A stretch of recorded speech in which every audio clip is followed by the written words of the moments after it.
Hello everyone, সকালবেলা ঘুম থেকে উঠে দেখি মা এই যে শাকগুলো নিয়ে এসছে। এই শাকগুলোকে ছোট ছোট কেটে দিয়ে বৌদি লবণ মাখিয়ে রেখে দিয়েছে। এই শাকগুলোর নাম কি অবশ্যই তোমরা বলবে, আমি কিন্তু একদম বলবো না, আমি জানলেও বলবো না। শাকের সঙ্গে সঙ্গে বৌদি পেঁয়াজ আর শুকনো লঙ্কা দুটো কেটে রেখে দিয়েছে। তো তারপর মা বললো, তুই আজকে না এই শাকগুলোকে ভেজে দে, সকালে পান্তা ভাতের সঙ্গে বেশ জমে যাবে খাবারটা। আমি আর কি করি, আজকে যেহেতু ছুটির দিন তার জন্য কড়াইটা বসিয়ে দিলাম। তারপর গরম হয়েছে কিনা দেখলাম, তারপর ওই শাকগুলোকে দিয়ে দিলাম।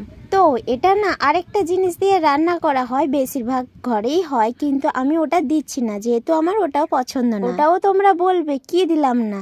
এই যে দেখো, শাকগুলোকে সেদ্ধ করার পর তুলে নিয়েছিলাম, তারপর কড়াইতে তেল লঙ্কা দিয়ে দিলাম। শুকনো লঙ্কা দেওয়ার পর পেঁয়াজগুলোকেও দিয়ে দিলাম। তারপর খুন্তি দিয়ে নাড়াচাড়া করব যতক্ষণ না পেঁয়াজের রং বাদামি আসে। পেঁয়াজটা ভালোভাবে ভাজা হয়ে গেলে তারপর ওই শাকগুলোকে দিয়ে দিব।